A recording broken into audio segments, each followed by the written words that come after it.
Shrimati Shubhada Nandkumar Ramsingh, BCom असणाऱ्या शुभदा रामसिंग यांना वाचन, लेखन, ड्रॉइंग, पेंटिंग याची आवड आहे. तसेच सामाजिक कार्यात रुची आहे.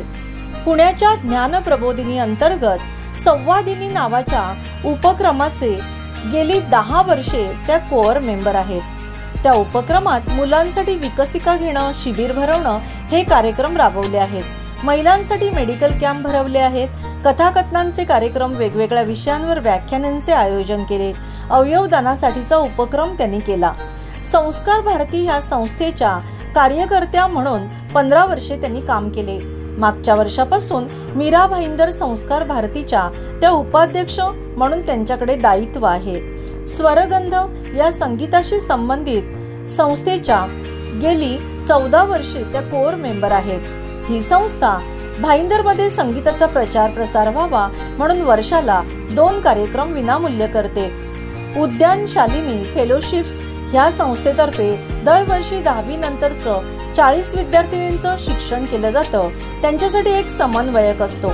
शिक्षण पूर्ण होईपर्यंत त्याने त्या विद्यार्थिनीची जबाबदारी घ्यायची असते. हे काम त्यांनी एका विद्यार्थिनीसाठी केले आहे.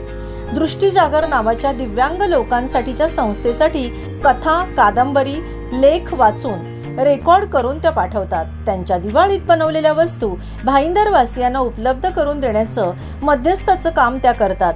मागील वर्षी त्यांच्या मानसंवाद ह्या ललित लेखाच्या पुस्तकाचं अलिबागच्या आभा प्रकाशनतर्फे प्रकाशन झालं.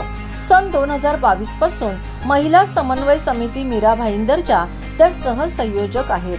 ऑक्टोबर 2023 पासून 2 वर्षाकरता CBFC म्हणजे सेन्सर बोर्डच्या त्या सदस्य म्हणून त्यांची नेमणूक झाली आहे. गेले 4 महिने मुंबई चौफेर ह्या दैनिकात दर रविवारी त्यांचे लेख येतात. श्रीमती शुभदा रामसिंग यांना सर्वत फाउंडेशनचा मानाचा मुजरा आणि पुढील वाटचालीस हार्दिक शुभेच्छा.